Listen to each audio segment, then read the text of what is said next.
Hello viewers, welcome to this interview with the Chairman Bishop for the Formation Commission in Northeast India, Bishop James Thoppil. He is with us, and he himself is into the formation as a rector for several years. Over more than 2 decades he has been into the formation, and as the formators have gathered here in Northeast for 3 days annual meet.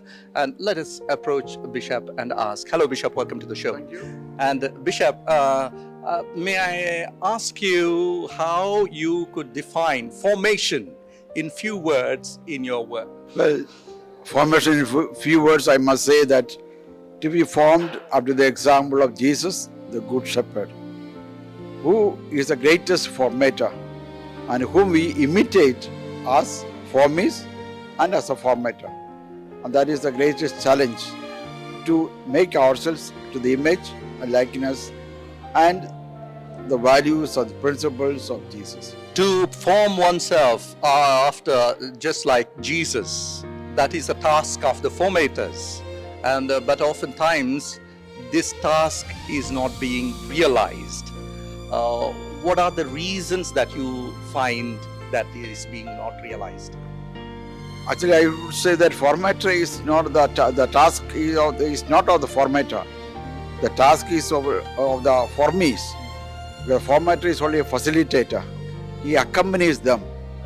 The prima mater, the prime matter is the formees themselves. They must make themselves available, flexible, open, and willing to be transformed step by step, because it's not a one-time time, it's not an event, but it's a process, and it takes long time. Just like Jesus accompanied their disciples for almost 3 years. So also formation is not one-time act or one-time event. It's a process that is continued. Even after religious profession, after priesthood, formation continues. Formation does not end, because formation is something that is an ongoing, lifelong process. As a priest too, you were a formator for several years, more than 2 decades you were as a formator. And what were the challenges that you faced in this field of formation at that time and even now? At that time, definitely it was not a big challenge, because the seminarians who came for priesthood are a greater motivation, and also preparedness, backing, support from the families. But today the new generation is a G generation that is coming in, but with a lot of, say, backlog of their life. And therefore, to mold and to accept what they are, and from that acceptance mold themselves again to the image of Christ is not that easy, because the value system, the perspective of their life is totally different from what was 20 years ago and what is now. And even the mentality, the cultural shift from consumerist society, consumeristic attitude that we have today was not there that much. So even when you speak about sacrifice, for speaking about other-centeredness, the question is coming, where is my fulfillment? So today the more and more persons look for personal fulfillment, not a fulfillment that comes from serving the others, but a fulfillment for what they are. Like I am the principal, I am doing that, and therefore I get satisfaction. But the idea of serving, committing oneself, giving themselves for the sake of others like Jesus, is a big challenge. And that transformation from this personal fulfillment to a communitarian, ecclesial centered fulfillment is a big task. And that's where we need to change, accompany them and make the shift of mindset, so that they are convinced that they are become a process in this commitment of the church for serving others. Jesus came not give life for others. He did not give himself for oneself for fulfilling. No, he gave for others so that I may have life. So the real fulfillment of a priest or religious comes from giving oneself for the sake of others, for the church, for the country, for the society, for the community.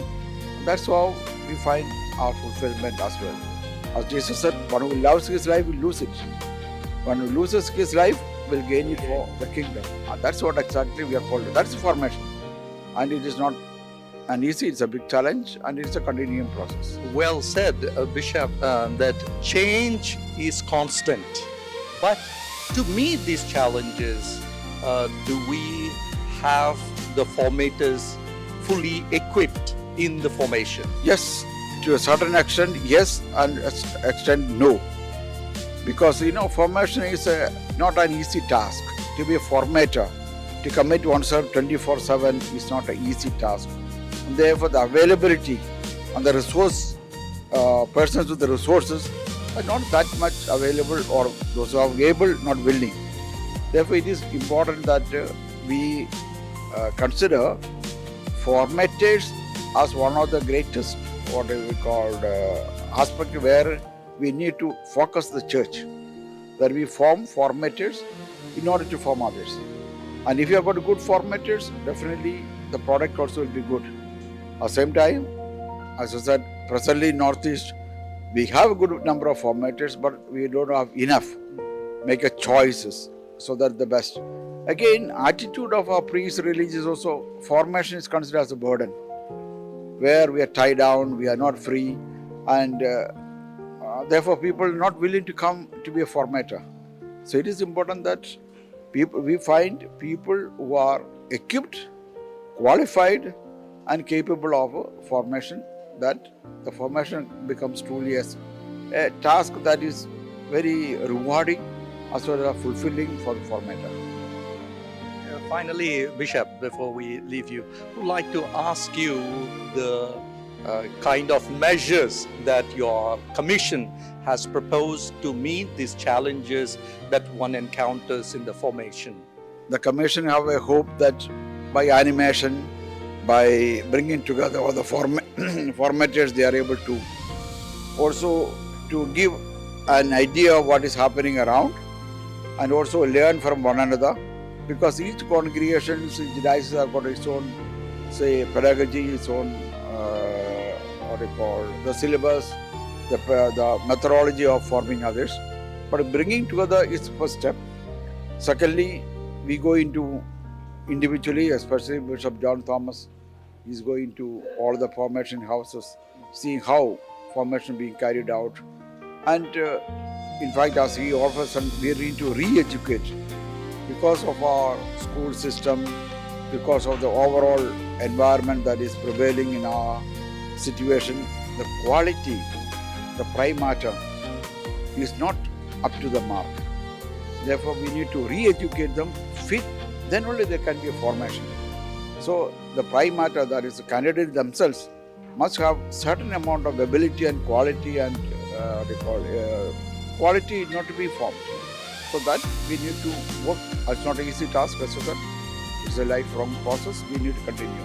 And the formation commission plans to have every year, alternative years, the meeting of all the formators, religious, diocese, and of the whole Northeast, and every year of the diocese, so that we also give emphasis to the diocesan formation, because often the dioceses are isolated, individual, they do what they can, but maybe a collaborative ministry will help for a common formation, especially since we have got many common formation houses like Orient Theological College, which is the interdiocesan seminary for the whole Northeast, Philosophy, which is different from the north and the east. Northeast we have got 2 or 3, so that we have a common syllabus. So I hope that will continue. Thank you very much, Bishop, for sharing your thoughts on the formation, and thank you very much.